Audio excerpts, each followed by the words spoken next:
네, 사랑하는 성도 여러분, 오늘도 주님의 은혜 가운데 평안하셨습니까? 저녁 경건의 시간에 오신 여러분 모두를 주님의 이름으로 환영합니다. 이제 땡스기빙 데이가 내일로 다가왔습니다. 내일 또 하루 우리 모든 가족들이 함께 모이셔서 하나님의 은혜를 또 깊이 생각해보고 또 가족의 우애를 다지고 또 한 해를 또 감사할 수 있는 그런 귀한 시간들을 여러분 보내시기를 바라고요. 저는 또 금요일 날 여러분 다시 찾아뵙는 걸로 그렇게 하도록 하겠습니다. 몇 가지 소식 전해드립니다. 이 얼바인 지역에 위치한 콘코디아 대학교에서 코로나19 환자들이, 이 확진자들이 굉장히 많이 발생을 했네요. 학생 49명과 교직원 16명이 지금 확진 판정을 받아서 비상이 걸렸습니다.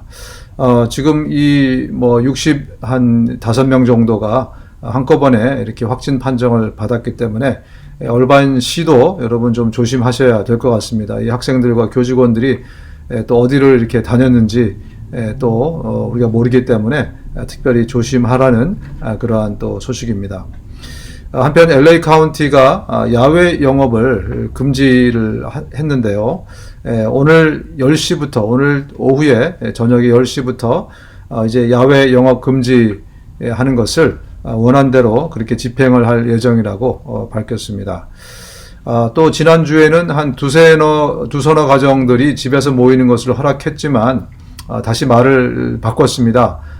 그 법령을 바꿨는데 모임 자체를 허가하지 않는 걸로 그렇게 공표를 했네요. 단 야외 교회 예배와 또 시위는 예외 규정으로 또 두고 있습니다. 그래서 예배 드리는 것은 괜찮은데 두세 가정이 함께 모이는 것을 또 금지한다는 소식입니다. 한편 이 코로나19 백신을 12월 10일 정도부터는 시중에다가 배포를 할 예정이다, 이렇게 발표를 했습니다. 에릭스 에이자 연방 보건복지부 장관이 발표를 했는데요. 모든 게 잘 진행이 되면 12월 10일 이후에는 곧장 백신을 배포할 수 있을 것이다, 이렇게 또 보도를 했습니다. FDA 승인이 떨어진 지 48시간 이내에 최우선 집단인 요양시설의 입소자들부터 그렇게 백신을 접종할 예정이라고 밝혔습니다. 땡스기빙 연휴에 남가주의 산불 위험이 지금 고조되면서 수만 가구의 강제 단전이 이루어질 수도 있다, 이렇게 남가주 에디슨사가 밝혔는데요. 약 7만 3천 가구 이상의 고객들이 전력을 공급받는 것이 중단될 수 있다, 이렇게 발표했습니다. 강한 바람이 지금 불고 있어서 전기 장비가 이제 파손되면서 지난번처럼 또 산불이 발생할 위험이 있다. 그래서 강제로 단전을 할 수도 있다, 이렇게 보도를 했는데, 이 보도에 따르면 지금 이 얼바인 지역은 포함되지 않는 것으로 그렇게 나와 있습니다. 그러나 땡스기빙 당일날 내일 정오부터 다음날 금요일 오후 3시까지 약 7만 3천 가구에 대해서 단전을 할 수 있다, 이런 또 보도가 나왔습니다. 네, 소식은 여기까지 전해드리고요. 지난 주일 우리 하나님께서 우리에게 주신 말씀, 감사를 또 통해서 우리에게 주신 레슨들을 다시 한번 여러분 묵상하시면서 또 이 저녁에 주님과 깊이 또 동행하실 수 있으시기를 바랍니다. 요즘 우리하고 아주 비슷한 상황이 성경에도 기록이 되어 있더라고요. 지금부터 2600년 전에 하박국이 살던 시절, 바로 그 시절이 오늘 저와 여러분들이 겪는 이런 어떻게 보면 혼돈의 시대, 그죠? 막막한 삶, 일상이 깨져버리고 무뎌진 그런 생활이 2600년 전에도 하박국 시절에 있었습니다. 요시야 왕이라는 아주 하나님을 잘 섬기던 왕 중에 하나인데, 이 왕이 전쟁에 참가했다가 전쟁에서 전사를 합니다. 아니, 어떻게 이런 일이 있을 수 있을까? 우상을 섬기던 왕도 아니고 아주 신실했던 왕인데 사람들이 굉장히 좀 혼란스러웠을 것입니다. 요시야 왕이 죽고 왕이 있어야 되니까 이스라엘 백성들이 그 아들을 추대했어요. 요아하스라는 왕을 추대했는데 이 이집트의 바로 누고 왕이 단번에 그 왕을 그냥 폐위시켜 버립니다. 그리고 자기 마음대로 여호야김이라는 왕을 떡하니 세워버린 거예요. 사람들이 정말 혼란에 빠졌습니다. 정치적으로, 경제적으로, 또 특히 하나님을 많은 사람들이 기대하고 있었는데, 이스라엘 백성들이 하나님의 백성이지 않습니까? 그런데 하나님은 마치 자신의 백성을 버린 듯한, 그렇게 외면하시고, 도처에서는 악한 일들이 막 일어나고, 막 너무나 혼란스럽고 너무나 당황스러운 그런 일들이 계속 진행이 되고 있을 때 하박국이 하나님 앞에 나가서 묻습니다. 하나님, 왜 이런 일이 우리에게 이루어지고 있습니까? 왜 이런 사태가 우리 삶에서 일어나고 있습니까? 하나님은 지금 어디 계십니까? 이러한 질문을 시작하면서 하박국 1장이 시작이 됩니다. 살려달라고 부르짖어도 듣지 않으시고 폭력이다 하고 외쳐도 구해주지 않으시니 주님, 언제까지 그러실 겁니까? 어찌하여 나로 불의를 보게 하십니까? 어찌하여 악을 그대로 보기만 하십니까? 약탈과 폭력이 제 앞에서 벌어지고 다툼과 시비가 그칠 사이가 없습니다. 이 하박국 선지자는 여러 번 하나님께 묻습니다. 여러 번 하나님께 질문을 합니다. 그리고 나서 하나님의 음성을 듣습니다. 그리고 결론을 내리기를, 그 결론이 바로 오늘 우리가 읽은 이 본문의 부분입니다. 결국 하박국은 나는 하나님으로 인하여 감사와 기쁨을 올려드릴 것이다, 이런 고백을 하박국이 하게 됩니다. 비록 무화과 나무가 무성하지 못하며 포도나무에 열매가 없으며 감람나무에 소출이 없으며 밭에 먹을 것이 없으며 우리의 양이 없으며 외양간에 소가 없을지라도 나는 여호와로 말미암아 즐거워하며 나의 구원의 하나님으로 말미암아 기뻐하리로다. 저와 여러분들 중에 우리 이 먹고 사는 문제가 전적으로 하나님께 달렸다, 이것을 믿지 못하는 분은 아무도 안 계실 줄로 믿어요. 그렇죠? 우리 삶에 먹고 사는 모든 문제가 하나님께 달려 있습니다. 이것은 우리가 다 믿음으로 가지고 있고 다 믿고 사는 바입니다. 그렇다면 어떻게 해야 하나님께서 우리 먹고 사는 문제를 해결해 주실 수 있을까요? 어떻게 해야 그 하나님이 여러분의 먹고 사는 문제를 해결해 주실 수 있을까요? 하나님께서는요, 순서를 정하셨습니다. 이렇게 순서를 정하시고 이 순서대로 하면 주님이 약속하셨습니다. 내가 너의 먹고 사는 문제를 해결해 주리라. 주님이 어떻게 순서를 정하셨냐면, 먹고 사는 문제와 상관없이 먼저 하나님께 나오고 그리고 먼저 감사하면, 그러면 하나님께서 여러분의 먹고 사는 문제를 책임져 주시겠다는 것입니다. 여러분, 하나님께서 언제 이스라엘 백성들에게 절기를 지키라고 절기를 주셨을까요? 어디서 주셨나요? 아이러니하게도요, 하나님이 절기를 주신 것은 광야에서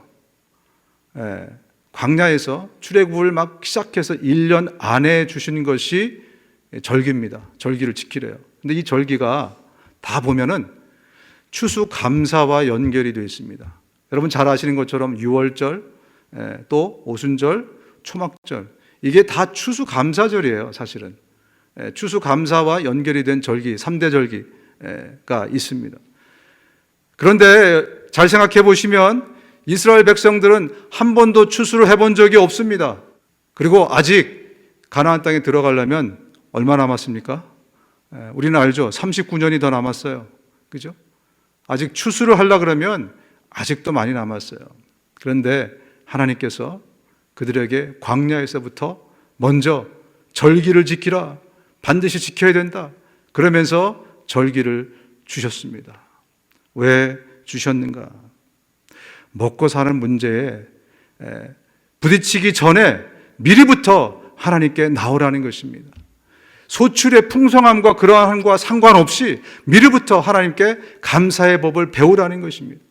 먼저 하나님께 나오고 그리고 먼저 하나님께 감사하면, 그러면 내가 너의 삶을 책임져 주겠다. 바로 이게 하나님께서 이스라엘 백성들에게 미리부터 절기를 정해주시고 절기법에 대해서 소세히 다 설명하시고, 이것이 추수감사와 연결해서 미리 이스라엘 백성들에게 주신 것입니다. 하나님은 우리에게 말씀하고 계세요. 순서를 바꿔야 된다. 네가 먼저 하나님께 나에게 나오고 나에게 먼저 감사해라. 그러면 내가 감사거리를 줄 것이다. 지난 한 해 동안 우리가 순서를 바꿔가지고 주님 내가 해보겠습니다. 내가 열심히 하겠습니다. 이스라엘 백성들처럼 하나님의 그 법을 그냥 내려놓고 어기고 내가 한번 해보려고 했다가 여러분 얼마나 많은 고초를 겪고 또 힘들고 어려운 그런 일들을 경험하셨습니까? 우리가 여태까지 생각했던 우리의 계산을 내려놓고 우리의 생각을, 우리의 순서를 내려놓고 먼저 하나님을 찾고 먼저 하나님 것을 붙들고 먼저 그의 나라와 의를 구하고 그래야 하면 모든 것을 더하시는 하나님을 경험할 수 있는 우리 모두가 되실 수 있기를 주님의 이름으로 축원합니다. 한 가지 더 3장 19절 말씀입니다. 주 여호와는 나의 힘이시라. 나의 발을 사슴과 같게 하사 나를 나의 높은 곳으로 다니게 하시리로다. 아멘. 지금 하박국이 고백하고 있는 내용을 정리하자면 바로 이겁니다.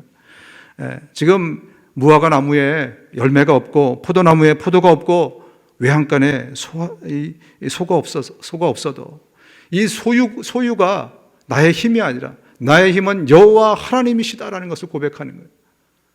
이 환경이 나의 힘이 아니라 여호와 하나님이 나의 힘이시기 때문에 그 힘으로 나로 하여금 사슴처럼 내 발을 사슴발에 갖게 하사 높은 곳을 다니게 하시는 것이다. 뭐가 힘이라고요? 소출이 힘이 아니라는 거예요. 재산이 힘이 아니라는 거예요.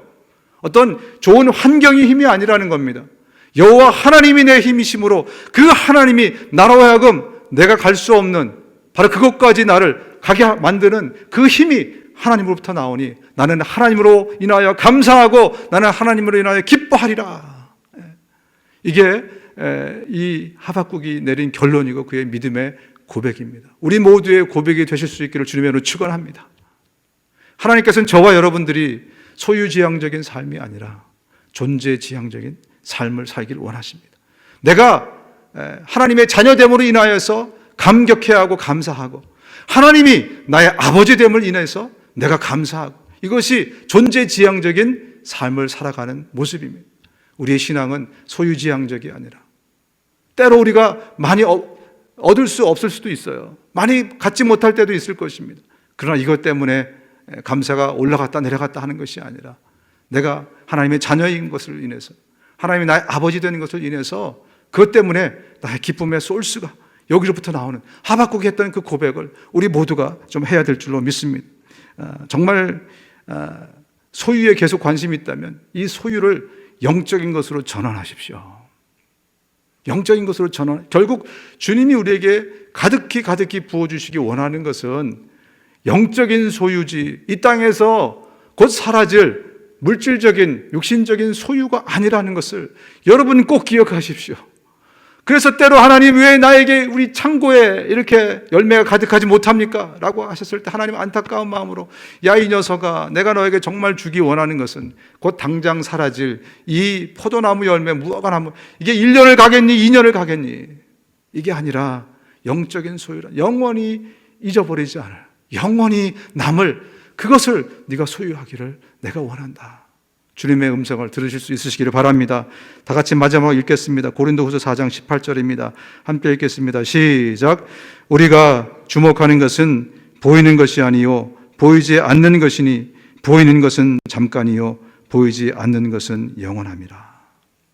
영원한 것을 주목하실 수 있는 우리 모두가 되실 수 있기를 주님의 이름을 축원합니다. 함께 기도하시겠습니다. 하나님 아버지 정말 저희가 먼저 감사를 하나님 앞에 드리고 먼저 하나님께 나아갈 수 있도록 은혜를 더하여 주옵소서. 하나님 소유가 아니라 우리의 존재됨을 인하여 감사할 수 있는 우리 모두가 되어서 감사를 놓치지 않고 감사를 통해서 주시는 수많은 복락을 우리 모두가 누릴 수 있도록 주님 함께하여 주시옵소서. 감사드리고 예수님의 이름으로 기도합니다. 아멘. 네, 저는 또 내일 또 좋은 땡스기빙 보내고 금요일 날 저녁에 여러분 다시 찾아뵙도록 하겠습니다. 네, 해피 땡스기빙 감사합니다.